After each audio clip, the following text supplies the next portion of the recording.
ਜੀ ਤੇ ਸਾਡੇ ਨਾਲ ਇੱਕ ਹੋਰ ਫੈਮਿਲੀ ਮੌਜੂਦ ਨੇ ਤੇ ਉਹਨਾਂ ਨਾਲ ਗੱਲਬਾਤ ਕਰਨੇ ਆ, ਪੁੱਛਦੇ ਆ ਕਿ ਉਹਨਾਂ ਨੂੰ ਇੱਥੇ ਆ ਕੇ ਕਿਹਦਾ ਲੱਗਾ ਤੇ ਉਹ ਕਿੱਦਾਂ ਆਏ ਇੱਥੇ ਤੇ ਕੀ ਫੀਲ ਕਰਦੇ ਪਏ ਨੇ। ਮੇਰਾ ਨਾਮ ਮੁਹੰਮਦ ਜਮੀਲ ਹੈ। ਠੀਕ ਹੈ, ਤੇ ਇਹਨਾਂ ਦਾ ਚੌਧਰੀ ਬੂਟਾ। अस्सलाम वालेकुम। ਵਾਲੇਕੁਮ ਅਸਲਾਮ ਜੀ ਸਭ ਤੋਂ ਪਹਿਲਾਂ ਤੇ ਬਹੁਤ ਸ਼ੁਕਰੀਆ ਗਵਰਨਮੈਂਟ ਇਮਰਾਨ ਪਾਕਿਸਤਾਨ ਦਾ, ਤੇ ਸਾਨੂੰ ਬਹੁਤ ਅੱਛਾ ਲੱਗਿਆ। ਤੁਸੀਂ ਕਿੱਧਰੋਂ ਆਏ ਹੋ?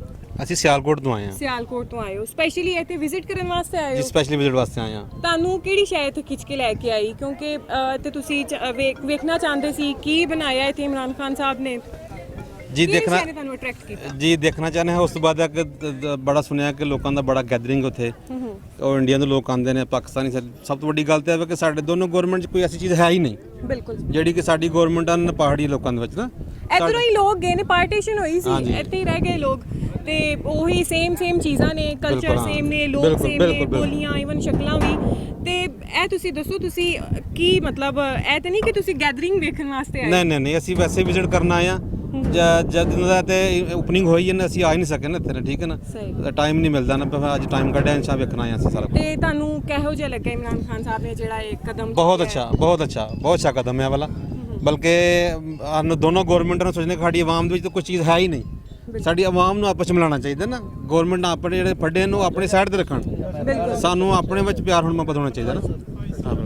ਹੁਣ ਤੁਸੀਂ ਇਹ ਦੱਸੋ, ਤੁਸੀਂ ਕਹਿੰਦੇ ਪਿਓ ਕਿ ਬਿਲਕੁਲ ਗਵਰਨਮੈਂਟ ਦੇ ਇੱਕ ਪੇਜ ਤੇ ਆਉਣਾ ਚਾਹੀਦਾ ਸਾਰਿਆਂ ਨੂੰ। ਅਸੀਂ ਚੂੰਕਿ ਇੰਡੀਆ ਤੋਂ ਸਿੱਖ ਜ਼ਿਆਦਾ ਉੱਥੇ ਚਲੇ ਗਏ ਸੀ, ਤੋਂ ਅਲੈਦਗੀ ਹੋਈ ਸੀ, ਅਸੀਂ ਉਹਨਾਂ ਵਾਸਤੇ ਇੰਨਾ ਅੱਛਾ ਕਦਮ ਚੁੱਕਿਆ, ਇੱਕ ਮੁਹੱਬਤ ਦਾ ਪੈਗਾਮ ਦਿੱਤਾ ਕਿ ਸਾਡੇ ਦਿਲ ਉਹਨਾਂ ਵਾਸਤੇ ਖੁੱਲੇ ਨੇ, ਉਹ ਆਉਣ। ਤੇ ਕਸ਼ਮੀਰ ਬਾਰੇ ਤੁਸੀਂ ਕੀ ਕਹੋਗੇ? ਉਹਨਾਂ ਨੇ ਇੰਡੀਆ ਜਿਸ ਤਰ੍ਹਾਂ ਕਸ਼ਮੀਰ ਨਾਲ ਸਲੂਕ ਹੁੰਦਾ ਪਿਆ ਹੈ, ਉੱਥੇ ਆਵਾਮ ਭੁੱਖੀ ਪਿਆਸੀ, ਇਲਾਜ ਨਹੀਂ ਹੁੰਦੇ ਪਏ, ਬੜੇ ਦਿਨਾਂ ਤੋਂ ਉੱਥੇ ਕੈਦ, ਬਹੁਤ ਬੁਰਾ ਸਲੂਕ ਉਹਨਾਂ ਨਾਲ ਹੁੰਦਾ ਪਿਆ। ਤੁਸੀਂ ਉਹਦੇ ਬਾਰੇ ਕੀ ਕਹੋਗੇ, ਕੀ ਪੈਗਾਮ ਦੇਵੋਗੇ ਇੰਡੀਆ ਨੂੰ ਕਿ ਉਹ ਕੀ ਕਰਨ ਕਸ਼ਮੀਰ ਵਾਸਤੇ? अस्सलाम वालेकुम।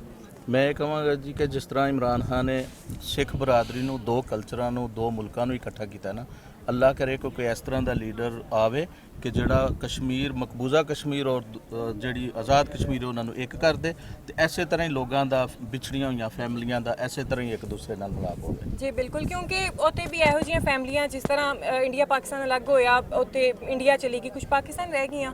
ਤੇ ਬਿਲਕੁਲ ਜੀ ਇਹ ਹੁੰਦਾ ਹੈ ਕਿ ਕਸ਼ਮੀਰ ਵਾਸਤੇ ਵੀ ਬਹੁਤ ਕਦਮ ਚੁੱਕਣਾ ਚਾਹੀਦਾ ਹੈ ਕਿ ਉੱਥੇ ਦੇ ਲੋਕ ਜਿਹੜੇ ਮਜ਼ਲੂਮ ਲੋਕ ਨੇ, ਮਾਸੂਮ ਲੋਕ ਨੇ, ਉਹਨਾਂ ਦਾ ਇੰਨਾ ਬੁਰਾ ਹਾਲ ਹੁੰਦਾ ਪਿਆ ਹੈ। ਤੇ ਅੱਛਾ, ਤੁਸੀਂ ਇਹ ਦੱਸੋ ਕਿ ਤੁਹਾਨੂੰ ਕਿਹੋ ਜਿਹਾ ਲੱਗਾ ਸੈਟਅਪ ਇਹ ਵਾਲਾ ਕਰਤਾਰਪੁਰ ਦਾ? ਤੁਸੀਂ ਕੀ ਸੋਚ ਕੇ ਆਏ ਸੋ? ਆਪਣੀ ਜੋ ਸੋਚ ਕੇ ਆਏ ਸੋ ਉਸ ਤੋਂ ਜ਼ਿਆਦਾ ਪਾਇਆ, ਜਾਂ ਤੁਹਾਨੂੰ ਕੰਮ ਥੋੜਾ ਠੰਡਾ ਹੀ ਲੱਗਿਆ? ਜੀ ਉਸ ਤੋਂ ਬਿਹਤਰ ਪਾਇਆ, ਇਸ ਵਾਸਤੇ ਕਿ ਅਸੀਂ ਉਸ ਵਕਤ ਵੀ ਆਂਦੇ ਸੀ ਜਦੋਂ ਬਿਲਕੁਲ ਥੋੜਾ ਜਿਹਾ ਹੀ ਗੁਰਦੁਆਰਾ ਸਾਹਿਬ ਜਿਹੜਾ ਨਾ ਬਿਲਕੁਲ ਅੰਡਰ ਕੰਸਟਰਕਸ਼ਨ ਸੀ, ਠੀਕ ਹੈ, ਔਰ ਇਹ ਕੋਈ ਰੋਡ ਸ਼ੋਡ ਕੋਈ ਮਤਲਬ ਐਡੀ ਖੂਬਸੂਰਤੀ ਨਹੀਂ ਸੀ। ਲੇਕਿਨ ਅਲਹਮਦੁਲਿਲਾ ਹੁਣ ਤੇ ਇਸ ਹਕੂਮਤ ਦਾ ਵੀ ਤੇ ਇੰਡੀਆ ਦੀ ਹਕੂਮਤ ਦਾ ਵੀ, ਕਿਉਂਕਿ ਦੋਨਾਂ ਦੇ ਮਿਲਾਪ ਨਾਲ ਹੀ, ਦੋਵਾਂ ਦੇ ਇਤਫਾਕ ਨਾਲ ਹੀ ਹੋਇਆ, ਤੇ ਬਹੁਤ ਅੱਛੀ ਗੱਲ ਹੈ। ਤੇ ਇਸ ਤਰ੍ਹਾਂ ਦੇ ਰਸਤੇ ਖੁੱਲ੍ਹਣੇ ਚਾਹੀਦੇ ਨੇ ਤਾਂ ਕਿ ਇਹ ਜਿਹੜੀਆਂ ਐਟਮੀ ਕੁਵਤਾਂ ਨੇ ਇਹਨਾਂ ਨੂੰ ਥੋੜਾ ਜਿਹਾ ਠੰਡਾ ਹੋਵੇ।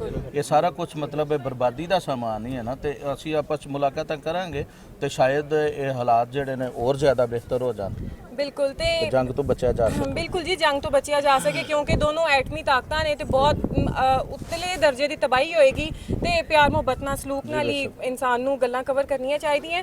ਤੇ ਅੱਛਾ, ਤੁਸੀਂ ਇਮਰਾਨ ਖਾਨ ਬਾਰੇ ਦੇਖ ਛੜਿਆ, ਤੇ ਪਾਕਿਸਤਾਨ ਦੀ ਜਿਹੜੀ ਆਰਮੀ ਚੀਫ ਹੈ ਉਹਦਾ ਬਹੁਤ ਵੱਡਾ ਹੱਥ ਹੈ ਇਸ ਸਾਰੇ पेज बारे। देखो जी, मैं आर्मी चीफ कोई जिक्र नहीं करता जी। मैं दसना कि आर्मी चीफ की इमरान खान की मैं कहना कि पाकिस्तान का बच्चा जड़ा ना उन्होंने सलाम है कि जिन्होंने वो बिछड़िया हुआ खानदानों को मिलाया। बिल्कुल, क्योंकि इमरान खान साहब वो तो बिल्कुल जी ओपन चीज़ है, लेकिन मैं ये कहना चाहूँगी बाजवा साहब का भी बहुत बड़ा हाथ है। कोई शक नहीं। ठीक है जी, बहुत वधिया लगा तुहाडे नाल गलबात करके।